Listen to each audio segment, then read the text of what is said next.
Hello বন্ধুরা, আমি সুপ্রিয় হালদার কথা বলছি। আশা করছি সবাই ভালো আছো, অনেক খুশি আছো, সুস্থ আছো। কারণ শীতের সময় একটু আমাদেরকে সচেতন থাকতে হয়, একটু সাবধানে থাকতে হয় এবং যাতে না আমাদের সর্দি কাশি বা ঠান্ডা লেগে যায় সেই দিক দিয়েও আমাদের সচেতন থাকতে হয়। আমাদের পরিবারে যদি বাচ্চারা থাকে তাদেরকেও অনেকটা সচেতন ও সাবধানে রাখতে হয়। তো সব কিছু মিলিয়ে কয়েকটা কথা হঠাৎ মনে পড়ছে, তাই শেয়ার করতে চলে এলাম। বর্তমানে আমরা যারা একটু চারপাশে রাজনীতিটাকে একটু ফলো করি, তো দেখতে পাই যে আমাদের রাজনীতি এখন বেশ উত্তপ্ত।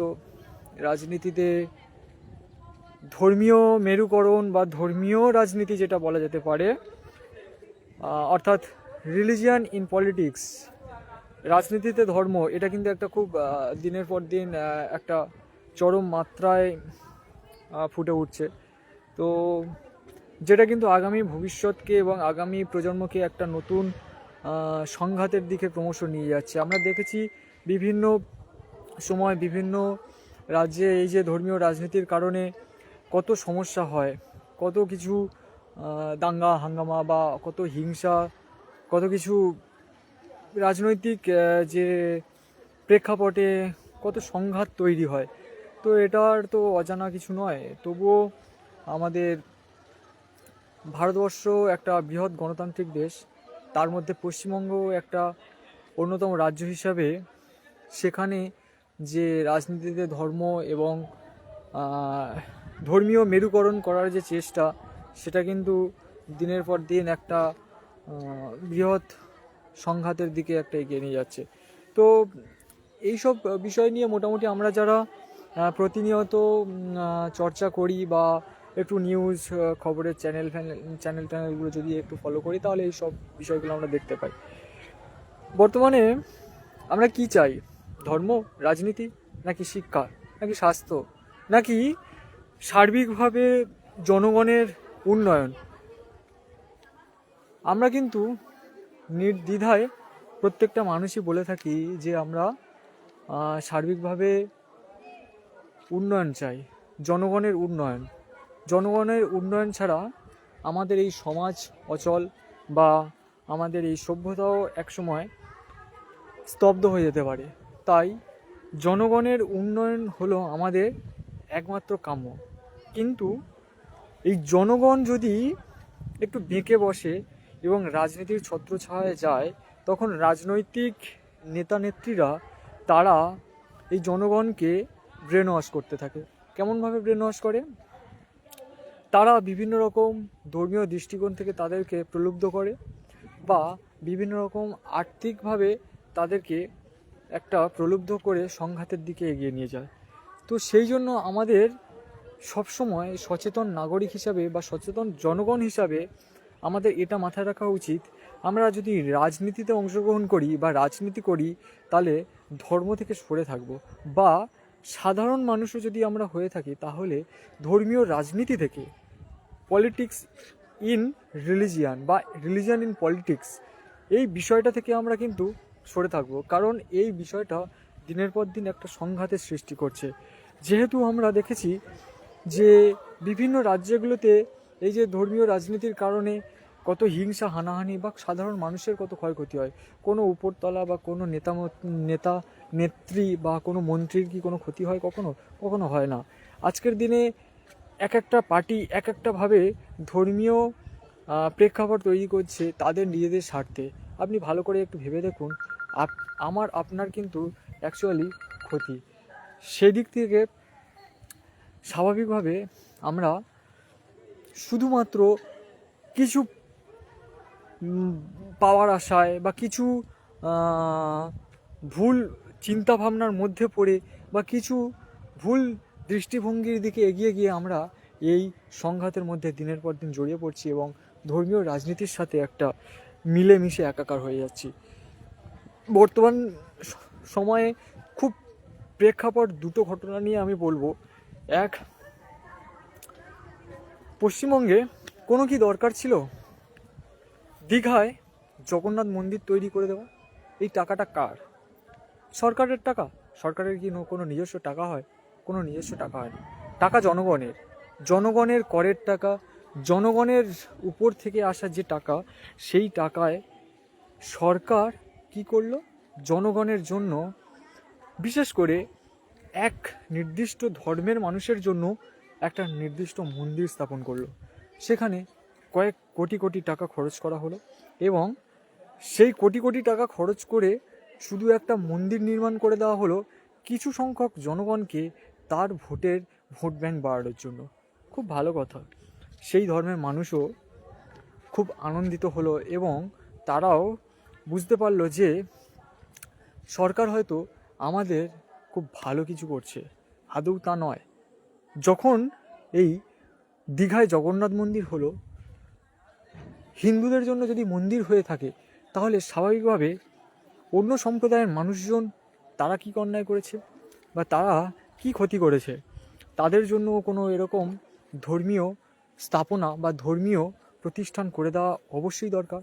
হ্যাঁ, অবশ্যই দরকার, কিন্তু সেক্ষেত্রে সরকারের থেকে কোনো রকম সাড়া পড়লো না। আজকের হঠাৎ যখন আমরা দেখছি কোনো এমএলএ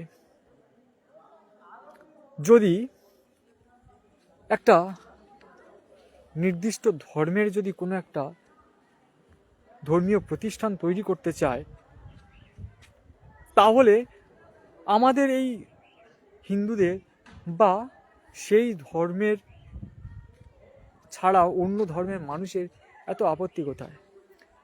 কেন আমাদের এত সমস্যা? কেন আমাদের সমস্যা?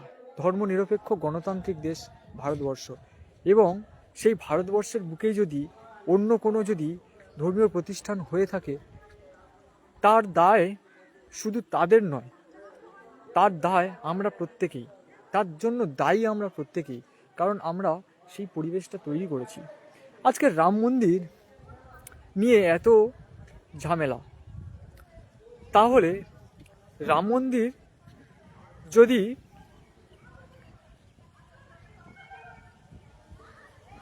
বিরাটভাবে এক সংখ্যক ধর্মীয় মানুষের কাছে প্রাধান্য পায়, তাহলে অন্য ধর্মের মানুষও চাইবে তাদের নিজেদের ধর্মীয় কিছু প্রতিষ্ঠান বা কিছু ধর্মীয় স্থাপনা তৈরি করার। এটা খুব স্বাভাবিক, কারণ আমরা যদি একজন যদি অন্যায় করি বা একজন যদি ভালো কাজ করি, অন্যজন সেই ভালো কাজ বা সেই খারাপ কাজ করবে না, তার কি গ্যারান্টি আছে? তাই আমরা যদি আমাদের দাঙ্গা হাঙ্গামা বা সন্ত্রাসী মনোভাব বা বিভিন্ন রকমের হিংসামূলক কাজকর্ম, সেগুলোকে যদি আমরা আহ্বান করে থাকি, তাহলে অন্য মানুষে যে সেই কাজকর্মগুলোকে আহ্বান করবে না, তার তো কোনো গ্যারান্টি নেই। তাই আমার মনে হয় খুব স্বাভাবিকভাবে বর্তমান পরিস্থিতি যেভাবে এগোচ্ছে, সেই দিক দিয়ে শিক্ষা, স্বাস্থ্য বা মানুষের সার্বিক উন্নয়ন কোনো কিছু মুখ্য ভূমিকা পালন করছে না বর্তমান সরকারের কাছে। সরকারের কাছে মূল ফান্ডা হলো ক্ষমতায় থাকবো, ক্ষমতায় জিতবো, এবং ক্ষমতার একচ্ছত্র রাজনীতি চালাবো। সেখানে ধর্মীয় মেরুকরণ হোক বা ধর্মীয় ব্যাপারটাকে প্রাতিষ্ঠানিকভাবে প্রাধান্য দেওয়া হোক, যে কোনোইভাবে আমরা সেই ধর্মীয় রাজনীতিটাকে চালিয়ে যাব।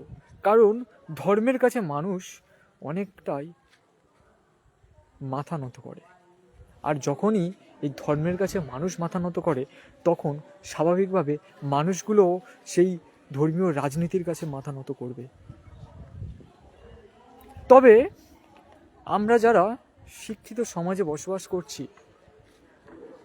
অবশ্যই আমরা প্রত্যেকেই শিক্ষিত সমাজে বসবাস করছি, খুব কম সংখ্যক মানুষ যারা এখনও প্রত্যন্ত গ্রামীণ পরিস্থিতির মধ্যে আছে, যারা এখনও সেই শিক্ষার আলোকে সঠিকভাবে দেখতে পাচ্ছে না, তাদের কাছে শিক্ষার আলোটাকে পৌঁছে দেওয়া বর্তমানে খুব গুরুত্বপূর্ণ। কিন্তু সরকার তা করবে না, কারণ সরকার জানে যদি শিক্ষা মানুষের মধ্যে জাগ্রত হয়, তাহলে মানুষ প্রশ্ন করতে শেখে। আর সেই সময় একপাক্ষিক বা একচ্ছত্র রাজনীতি করা সরকারের চেয়ার সরে যাওয়ার ভয় থাকে। যদি মানুষ শিক্ষিত হয়ে যায়, যদি মানুষ বুঝতে শেখে, তাহলে তাদের বক্তব্য থেকেও বুঝতে চাইবে না।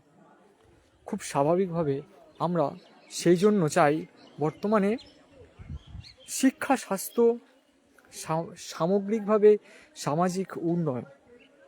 কিন্তু আমরা চাই না কখনো এই ভেঙে পড়া রাজনীতি বা ক্ষতি করা রাজনীতিকে। কারণ রাজনীতি আমাদের শিক্ষিত সমাজের মেরুদণ্ড ভেঙে দিচ্ছে, যুব সমাজের মেরুদণ্ড ভেঙে দিচ্ছে। আপনারাই তো দেখেছেন বর্তমানে চাকরির কি অবস্থা। শিক্ষা নিয়ে স্কুল কলেজগুলোতে কি দুর্দশা। যেখানে শিশুরা শিখবে, যেখানে শিশুরা পড়াশুনো করবে, যেখানে শিশুরা নতুন কিছু জ্ঞান আহরণ করবে, সেই জায়গাগুলো কিভাবে ভেঙে পড়ছে। আর সেগুলোর মূলেই আছে কিন্তু আমাদের বর্তমান রাজনৈতিক একচ্ছত্রতা। তাই আমরা চাইব সবসময় আমাদের এই সমাজকে সুষ্ঠুভাবে এবং আমাদের সামাজিক ব্যবস্থাগুলোকে বাঁচিয়ে রাখতে আমাদের এই রাজনৈতিক ধর্মীয় মেরুকরণ বা ধর্মীয় রাজনীতি থেকে সরে দাঁড়ানো বা ঘুরে দাঁড়ানো। কারণ এই ধর্মীয় রাজনীতি বা রাজনীতিতে ধর্ম আমাদেরকে সামগ্রিকভাবে হিংসাত্মক করে তুলছে দিনের পর দিন, যার ফলে আমরা হারিয়ে ফেলছি আমাদের মনুষ্যত্ব, যার ফলে আমরা হারিয়ে ফেলছি আমাদের বিবেক, যার ফলে আমরা আমাদের চেতনাকে হারিয়ে ফেলছি ভঙ্গুর শিক্ষা ব্যবস্থার মধ্য দিয়ে। তাই সবাইকে অনুরোধ, সবাই শিক্ষা, স্বাস্থ্য এবং সামগ্রিকভাবে সামাজিক উন্নয়নের জন্য প্রতিবাদ শুরু করুন। বর্তমানে এই ধর্মীয় রাজনীতি আমরা কেউই চাই না এবং ধর্মীয় রাজনীতিতে আমরা যুক্ত হতে কখনো চাই না। আর এই চাপিয়ে দেওয়া ধর্মীয় রাজনীতি থেকে আমরা যেন সরে থাকতে পারি সেই প্রতিজ্ঞাই করব। সবাইকে অনেক ধন্যবাদ, সবাইকে অনেক ভালোবাসা জানিয়ে লাইভটি শেষ করছি।